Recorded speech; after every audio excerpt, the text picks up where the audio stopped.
Hello guys, hello all of you.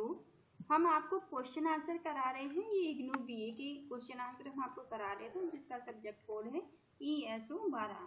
ठीक है, और ये सब्जेक्ट आता है भारत में समाज, सोसाइटी इन इंडिया। इसके 7 चैप्टर तक हम कर चुके हैं। आज हम 8th चैप्टर कर रहे हैं, जिसका नाम है नातेदारी। ठीक है, इससे पहले कि अगर आपने वीडियो नहीं देखी है तो आप देख लीजिएगा। ये आपका इसमें कुछ परिचय दिया गया है जो आप खुद से पढ़ लीजिएगा। हम डायरेक्ट क्वेश्चन आंसर आपके करते हैं। ठीक है, और अगर आप किसी और सब्जेक्ट का वीडियो बनवाना चाहते हैं, अगर आप BA या BCA या MCA में हैं, तो आप उसका सब्जेक्ट कोड मुझे बताइए कि किस सब्जेक्ट कोड का वीडियो बनवाना चाहते हैं। ठीक है, सब्जेक्ट कोड बताइए आप और उसका नाम बताइए आप। ठीक है, तो चलिए स्टार्ट करते हैं। फर्स्ट क्वेश्चन यहाँ आपसे पूछा गया है, नातेदारी की समरसता और वैवाहिक संबंधों से उपजी श्रेणियों को उदाहरण सहित समझाइए। ठीक है, यहाँ आपको एग्जाम्पल के साथ बताना है। तो नातेदारी क्या होती है, पहले तो आप ये समझ लीजिए कि नातेदारी क्या होती है। नातेदारी की व्यवस्था रिश्तेदारी की ही व्यवस्था है। नातेदारी का मतलब रिश्तेदारी ही है, आप सिंपल शब्द में समझिए। मनुष्य समाज में अकेला नहीं रहता, उसके आसपास अनेक व्यक्तियों का घेरा होता है। ठीक है, हम समाज में अकेले तो नहीं रहते हैं, हम समाज में बहुत सारे व्यक्तियों से घिरे हुए होते हैं, लोगों के साथ रहते हैं, समाज में रहते हैं, जिससे उसका कोई ना कोई संबंध अवश्य ही होता है। ठीक है, जहाँ पर भी हम रहते हैं वहाँ हमारे उन लोगों से चाहे रक्त संबंध हो, चाहे आस पड़ोस के संबंध हो, ठीक है, जैसे भी संबंध हो, उनसे हमारा कोई ना कोई परिचय, कोई ना कोई संबंध अवश्य होता है। खून अथवा विवाह का ऐसा बंधन है जो व्यक्तियों को एक समूह में बांधे रखता है, नातेदारी कहलाता है। ठीक है, रक्त संबंध और वैवाहिक संबंध ऐसे होते हैं जो कि व्यक्तियों को एक दूसरे से बांधकर रखते हैं और जो नातेदारी कहलाते हैं। नातेदारी व्यक्तियों का एक ऐसा वर्ग है जो रक्त संबंध के कारण नातेदार या संबंधी माना जाता है। रक्त संबंधों को व्यक्त करने के लिए तकनीकी शब्द समरक्तता का प्रयोग किया जाता है और विवाह के परिणाम स्वरूप जो संबंध स्थापित होते हैं उन सभी को व्यक्त करने के लिए विवाह संबंध शब्द का प्रयोग किया जाता है। समरक्तता नातेदारी। अब समरक्तता नातेदारी क्या होती है? समरक्तता के रिश्ते खून के आधार पर बंधे होते हैं। ठीक है, ये पॉइंट आप याद रखेंगे। समरक्तता के जो रिश्ते होते हैं वो खून के आधार पर बंधे हुए होते हैं, इसलिए खून के बंधन को समरक्तता नातेदारी कहा जाता है। इस प्रकार माता पिता व बच्चों के बीच पाया जाने वाला संबंध समरक्तीय संबंध होता है। ठीक है, जो माता पिता और बच्चों के बीच संबंध होता है उसे क्या कहते हैं? वो समरक्तीय संबंध कहलाता है। समरक्तता संबंधों के अंतर्गत पुत्र, भ्राता, बहन, चाचा, ताऊ, भतीजा आदि सम्मिलित रहते हैं। खून का रिश्ता दोनों तरह का हो सकता है। ठीक है, इस पॉइंट को आप ध्यान दीजिए कि जो खून का रिश्ता है वो 2 तरह का हो सकता है, काल्पनिक या वास्तविक। ठीक है, ये दोनों पॉइंट आप याद रखेंगे। आपसे पूछा जा सकता है 2 नंबर क्वेश्चन में कि जो रक्त संबंध होते हैं वो कितने तरह के होते हैं। ठीक है, तो खून का रिश्ता दोनों तरह का हो सकता है, काल्पनिक भी हो सकता है और वास्तविक भी हो सकता है। ठीक है, अध्ययन के दौरान ये देखा गया है कि बहुपतीय जो कबीले होते हैं, बहुपतीय कबीलों में बच्चे का असली पिता कौन है की जानकारी नहीं हो पाती है। ठीक है, जो बहुपतीय कबीले होते हैं इसमें असली पिता की जानकारी नहीं हो पाती है।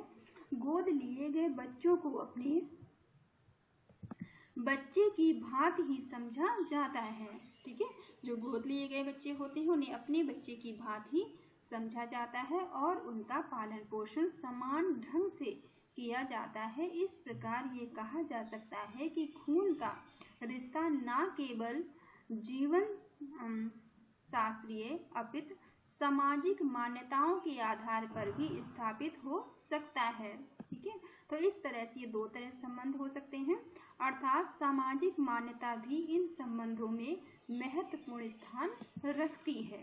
ठीक है, नेक्स्ट पॉइंट आपका है वैवाहिक नातेदारी। ठीक है, आप हेडिंग को हाईलाइट करके अच्छे से डालेंगे, उसके बाद में आपको जितना भी याद रहता है उतना आप लिखेंगे। ठीक है, वीडियो को आप 2 से 3 बार अगर देख लेंगे तो आपको उतना काफी कुछ याद रह जाएगा। ठीक है, विवाह के माध्यम से दो व्यक्तियों का नहीं बल्कि दो परिवारों के व्यक्तियों के आपसी संबंधों का मिलन होता है। इन संबंधों की उत्पत्ति विवाह के उपरांत होती है, इसलिए इन्हें वैवाहिक नातेदारी कहा जाता है। जब कोई पुरुष किसी कन्या से विवाह करता है तो उसका संबंध सिर्फ कन्या से स्थापित ना होकर कन्या के परिवार के अनेक सदस्यों से भी उसका संबंध स्थापित होता है। इसी प्रकार कन्या का भी संबंध पुरुष के साथ साथ पुरुष के परिवार के सदस्यों के साथ स्थापित होता है और इस प्रकार विवाह की संपन्नता पर अनेक नए संबंधों की उत्पत्ति हो जाती है। ठीक है, जैसे विवाह होने पर कन्या केवल पत्नी ही नहीं बनती बल्कि पुत्र वधू, चाची, भाभी, देवरानी, जेठानी, मामी आदि रिश्ते भी उसे प्राप्त होते हैं। इसी प्रकार पति को पति का रिश्ता तो मिलता ही है, साथ ही बहनोई, साला, जीजा एवं साढ़ू का रिश्ता भी प्राप्त होता है और इसके लिए अंग्रेजी का एक शब्द ब्रदर इन लॉ प्रयुक्त किया जाता है। ठीक है, इन सभी जो भी नाम ऊपर आए सबके लिए इंग्लिश में अगर बात करें तो सभी के लिए एक ही शब्द आता है जिसे कहते हैं ब्रदर इन लॉ। ठीक है, प्रयुक्त किया जाता है। विवाह उपरांत बनने वाले रिश्ते इस प्रकार होते हैं। विवाह के उपरांत जो रिश्ते बनते हैं वो किस प्रकार होते हैं? पति की ओर से बनने वाले संबंध, पति, जीजा, ससुर, संबंधी, संबंधिन, बहनोई, साहू, देवर, जेठ, सास, ससुर आदि। ठीक है, पत्नी की ओर से बनने वाले संबंध पत्नी, साली, साला, सास, समधी, समधिन, साढ़ू, फूफा, नंदोई, भाभी, जेठानी, बधू आदि। ठीक है, इस तरह के संबंध बनते हैं। ये आपका फर्स्ट क्वेश्चन था। ठीक है, आई होप आपको समझ में आया होगा। चलिए सेकंड क्वेश्चन देख लेते हैं इसका। उत्तर भारत में नातेदारी अध्ययन के 2 दृष्टिकोण बताए गए हैं। ठीक है, उत्तर भारत में नातेदारी के दृष्टिकोण कितने हैं? 2 दृष्टिकोण बताए गए हैं। उत्तर भारत में नातेदारी पद्धति को समझने के लिए समाज शास्त्रीय अध्ययन किए गए हैं। उनके विश्लेषण के पश्चात व्यापक तौर पर 2 दृष्टिकोण को प्रयोग में लाया गया है, जो इस प्रकार हैं। पहला इसमें आपको दिया गया है, आप इस तरह से हेडिंग डालकर अच्छे से लिखेंगे, प्राचीन ग्रंथ पर आधारित दृष्टिकोण। ठीक है, पहला जो दृष्टिकोण है वो प्राचीन ग्रंथों पर आधारित है। भारत में प्राचीन काल से ही साहित्यिक तथा शास्त्रीय परंपराएं विद्यमान रही हैं, इसीलिए समाज में सामाजिक संस्थाएं मूल रूप से इन्हीं साहित्यिक व शास्त्रीय परंपराओं से जुड़ी हुई हैं। अतः अनेक समाजशास्त्रीय अध्ययनों में हमारी संस्थाओं के वैवाहिक और विधिक आधारों की व्याख्या करने हेतु प्राचीन पुस्तकों का प्रयोग किया गया है। ठीक है, ये पुस्तकों पर आधारित कुछ बातें हैं। पहला जो है के.एम. कपाड़िया, जो के.एम. कपाड़िया है, ने हिंदू नातेदारी की विवेचना में प्राचीन ग्रंथ का प्रयोग करके नातेदारी संबंधों को समझने का प्रयास किया है। ठीक है, दूसरा पॉइंट है पी.एच. प्रभु। ठीक है, ये पी.एच. प्रभु है जिन्होंने 1954 की, ठीक है, ये 1954 में इन्होंने की पुस्तक हिंदू सोशल ऑर्गेनाइजेशन, इन्होंने जो पुस्तक थी हिंदू सोशल ऑर्गेनाइजेशन भी संस्कृत के मूल ग्रंथों पर आधारित है, जिसमें नातेदारी संबंधों की विवेचना मिलती है। इस पुस्तक में भी नातेदारी संबंधों की विवेचना दी गई है। नेक्स्ट पॉइंट है इरावती कर्वे। ठीक है, इरावती कर्वे ने 1940, ठीक है, 43, 44 और 1958 1958 के द्वारा नातेदारी संबंधों के अध्ययन के लिए प्राचीन मूल पुस्तकों को उपयोग में लाया है। ठीक है, ये इन्होंने भी इन सन में 1914, 43, 44 और 1958 में इन्होंने इस पुस्तक को भी अध्ययन करके इन्होंने नातेदारी प्रथा के बारे में बताया है। जी.एस. घुर्रे और जी.एस. जो घुर्रे हैं, इन्होंने 1946 और 1955 में इन्होंने अध्ययन किए हैं के द्वारा भारतीय नातेदारी पद्धति के अध्ययन में प्राचीन पुस्तकों को ही आधार बताया है। इन्होंने नातेदारी संबंध में इन्होंने प्राचीन पुस्तकों को ही आधार बताया है इन्होंने अपने विचारों में। सेकंड, अब इसका पॉइंट आपका है नए शास्त्रीय दृष्टिकोण। ठीक है, आप हेडिंग अच्छे से डाल के लिखेंगे नए शास्त्रीय दृष्टिकोण। वंश क्रम और विवाह संबंध की दृष्टि से नातेदारी संस्थाओं का अवलोकन इस प्रकार है। यहाँ पे क्या है, वंश क्रम दृष्टिकोण। ठीक है, आप अच्छे से हाईलाइट करके लिखेंगे। बार बार मैं आपको बताती हूँ कि हेडिंग तो आप अच्छे से डालेंगे और किसी चीज को छोड़ेंगे नहीं। जितना भी आपको याद रहता है उसको आप अपने शब्दों में लिखेंगे। ठीक है, हम परस्पर सहयोग करने वाले और निकट रूप से संबंधित वर्ग के सदस्य होने के कारण ऐसे लोगों की सहायता और समर्थन पर आश्रित हैं। ऐसी परस्पर सहयोग करने वाले सदैव माँ बाप तथा बच्चों के परिवार से अधिक बड़े माने जाते हैं। ठीक है, ठीक है, तो यहाँ कहने का मतलब है जो लोग सहयोग की भावना रखते हैं, सहयोग करने वालों को यहाँ पे प्रायोरिटी दी गई है। ठीक है, आप ये कह सकते हैं यहाँ पे समूह को समान वंश क्रम के आधार पर उस समय मान्यता प्रदान कर दी जाती है जब इन्हें वंश क्रम समूह कहते हैं। इसकी सदस्यता निर्धारित करने के 6 मार्ग माने गए हैं। ठीक है, 6 तरीकों से इनकी सदस्यता को निर्धारित किया गया है। चलिए देख लेते हैं 6 क्या क्या है। पहला है पितृवंशीय।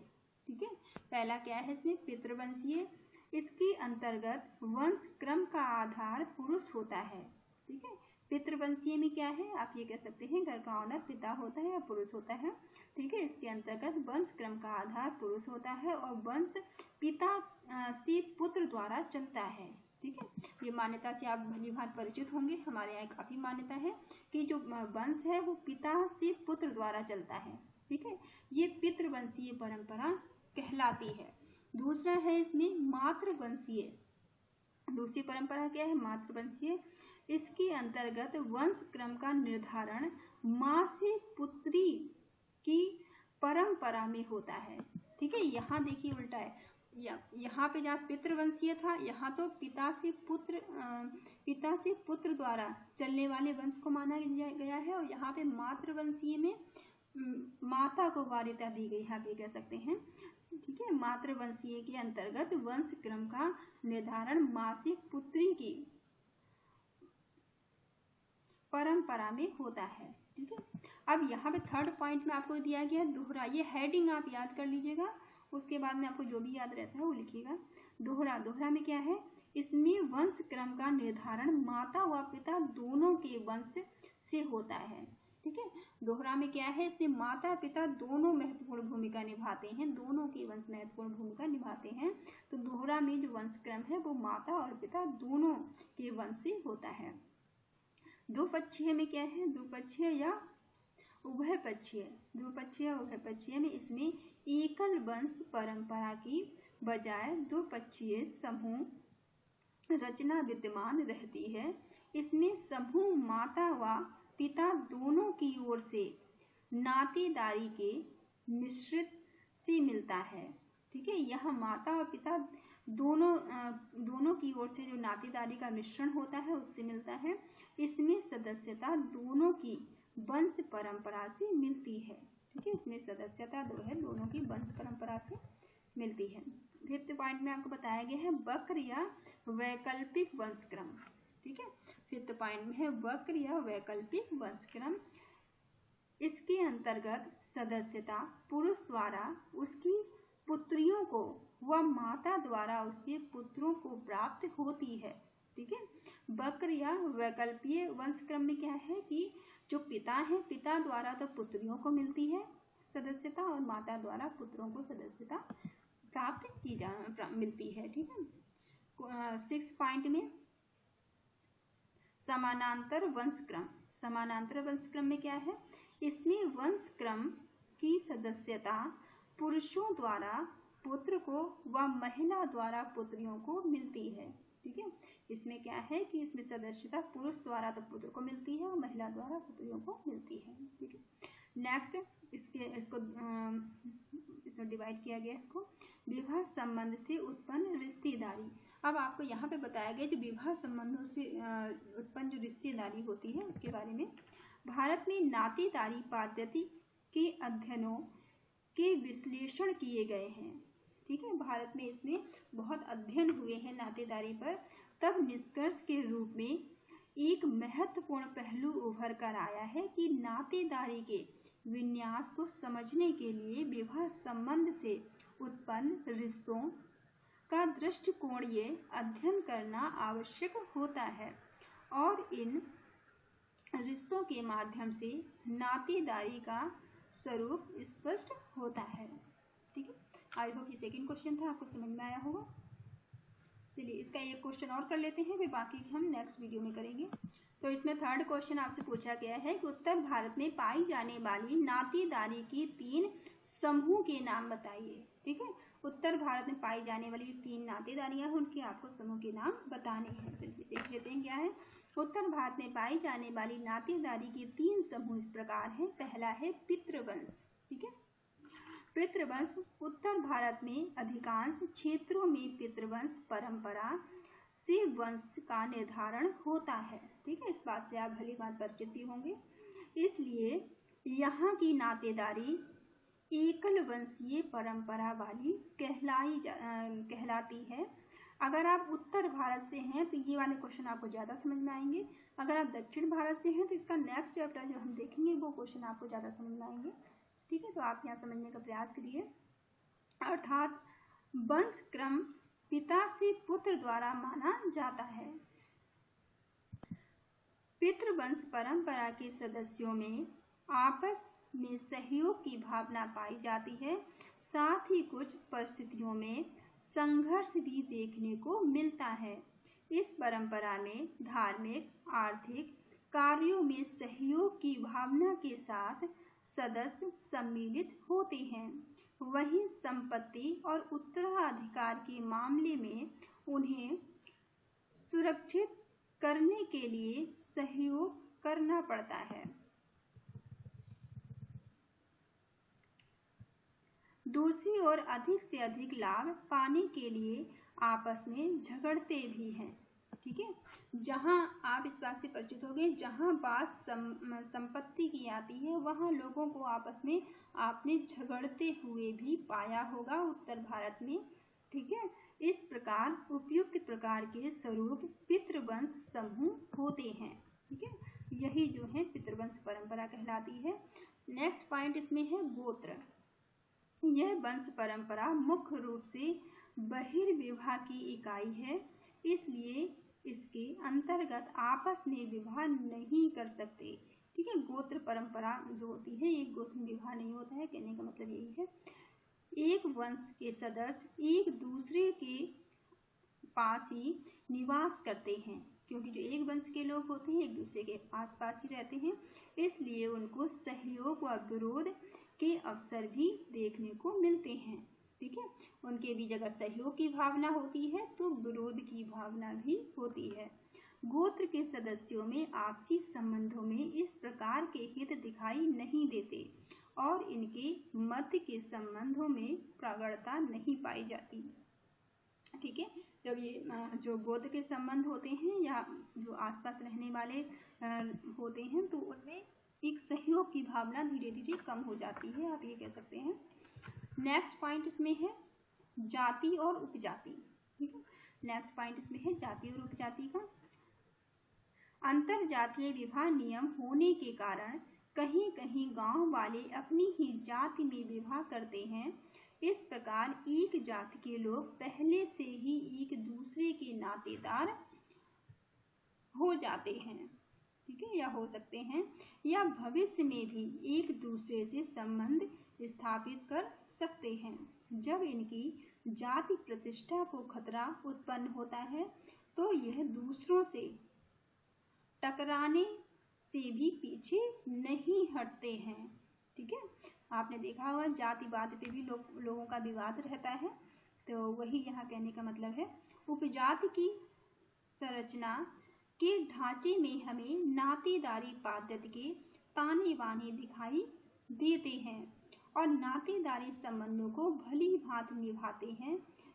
विद्यार्थी 1961 ने लघु स्तरीय उपजाति के अपने अध्ययन से स्पष्ट किया कि लोग अपनी जाति के अधिक से अधिक सदस्यों से अपने नाते रिश्तों से भली भांति परिचित होते हैं। ठीक है, इन्होंने अपने अध्ययन में पाया है कि जो लोग हैं अपनी जाति में शादियां करते हैं, अपनी जाति में ही रिश्ते रखते हैं, वो आपस में ज्यादा भली भांति एक दूसरे से परिचित होते हैं नाते रिश्तेदारी से। ठीक है, इस सब इसका ये मतलब है यहाँ पे। तो ये आपका थर्ड क्वेश्चन था, तो आई होप आपको समझ में आया होगा। इसके बाद के जो इसके क्वेश्चन है वो हम नेक्स्ट वीडियो में कर लेंगे, वरना वीडियो बड़ा हो जाता है काफ़ी। ठीक, और कोई चीज़ अगर नहीं समझ में आती है या कोई कुछ भी आप पूछना चाहते हैं तो मुझे कमेंट करके पूछ सकते हैं, या किसी और सब्जेक्ट का आपको वीडियो बनवाना है तो वो भी आप बता सकते हैं। इग्नू का कोई भी हो, चाहे आप BA कर रहे हो या BCA कर रहे हो या MCA कर रहे हो, आप मुझे बता सकते हैं, मैं वीडियो आपको प्रोवाइड करा दूँगी। Thank you all of you, thank you for watching.